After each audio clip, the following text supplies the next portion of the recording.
उदालगुरियाव बिफां गायनायजों लोगोसे फुलि राननानै होदों बिटिआरनि लेङाइ गाहाय मावफुं सोद्रोमा गबिन्द चन्द्र बसुमतारिया। बे समाव बुहुमाव थानाय जिब जुनार दाउमा दाउसाजों लोगोसे मानसि दुमसि आरो आबहावाया गुबुंले जानाय थासारिया सानफा एफा बांबोनो हमगासिनो दं, जायनि जाहोनाव बिदुंनि दुंथाया बारा आरो दैनि अनजिमाया खम जालांनो हमदों। बेराफारसेथिं गोबां अनजिमानि बिफां फुलि गायनायनि गेजेरजों बड'लेण्ड सरकारा ग्रीन बड'लेण्ड मिशन मावबिथांखिखौ बिथा खालामना बायदि बियाबाव बिफां फुलि गायनायनि थांखि लादों। दिनै बे बिथिंखौ नोजोर बोनानै उदालगुरि जिल्ला 38 नं भैरबकुन्द बियाबनि सिङाव थानाय सान्तिपुर बिसिडिसिआव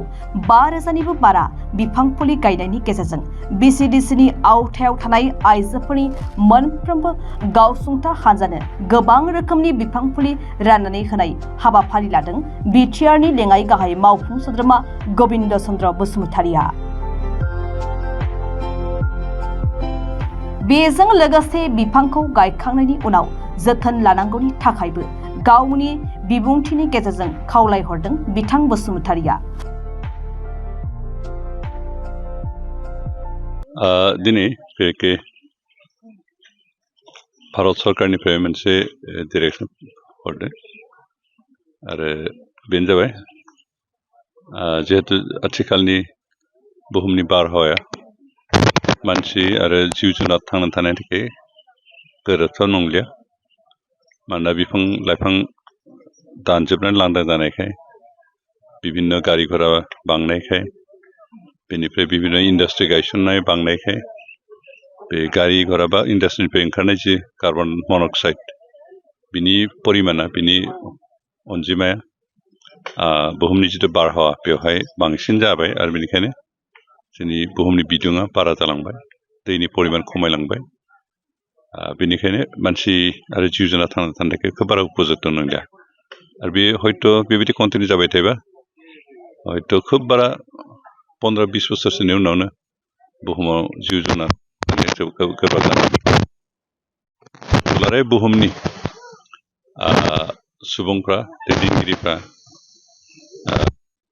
जादों। बेनिखायनो जोंनि गारि घोड़ानिफ्राय गबोनाय जिथु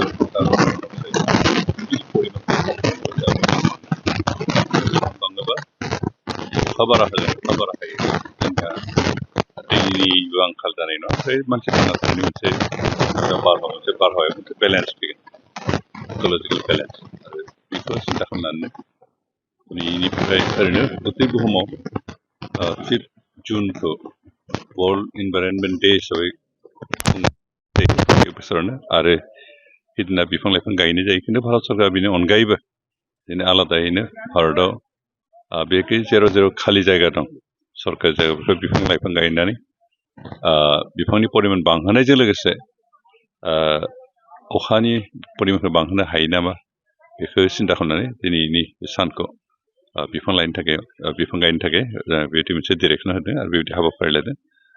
दिनै बे हाबाफारिजों लोगो जानानै दिनै जों बिटिआर ओनसोलावबो बिफां गायनाय हाबाफारिखौ जागायदों। बेनिखाय जोंनि बिटिआर सरकाराबो ग्रीन बड'लेण्ड मिशन होननाय मोनसे हाबाफारि लादों आरो बेनि गेजेरजोंनो जों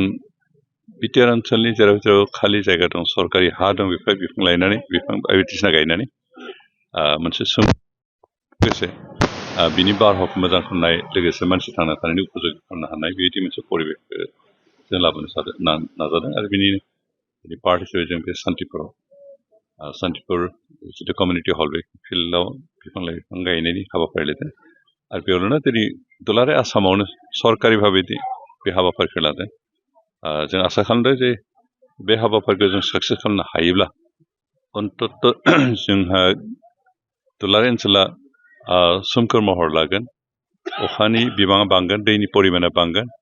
ओमफ्राय कार्बन मन'क्साइडखौ कन्ट्रल खालामनो हानाय जागोन। दिनै बुहुमनि जिथु बारहावा बे जिब जुनार आरो मानसि थांना थानो थाखाय उपयोगि जागोन। दिनै बेखौनो मावनो थाखाय बे हाबाफारिखौ लानाय जादों। आसा खालामदों बे साक्सेस जागोन। बेखौनो खावलायदों जे जायफ्रा बेखौ दिनैनि बे हाबाफारिनि गेजेरजों सेल्फ हेल्प ग्रुपफोरनो बा सोरबा इन्डिभिजुवेलनोबो जायफ्रा इन्टारेस्टेड बिथांमोननि बिफां फुलि रानना हरनाय जागोन आरो बिथांमोना जाहाथे थिग मथे गायनानै जोथोन लायो जास्ट लांनानै गायनायल' नङा बेखौ जोथोनबो लानांगोन माबाफ्रा जाहाथे बोरमा अमाफ्रा मोसौफ्रा जाहाथे जानानै नस्थ' खालामा बिनि थाखायनो बे फेन्सिं होनाय बेब'स्था खालामनांगोन बेनिफ्राय सम सम दै लुनाय हासार होनायनि बेब'स्था खालामनांगोन अब्लासो थांना थागोन दा बिफाङा थांनानै थायोब्ला जोंहा बे मा बुंगोन इक'लजिकेल बेलेन्सथ' लाबोगोनासो बिनि अनगायैबो जे बेखौ दाननानै गिदिर जायोबा दानना फाननो हानायनि जोंनि इक'नमिक माबाखौबो जों जोंनि रांखान्थि हालोदखौबो गोख्रों खालामनो हागोन जोंहा बेबायदि मोननै खामानि लाब जागोन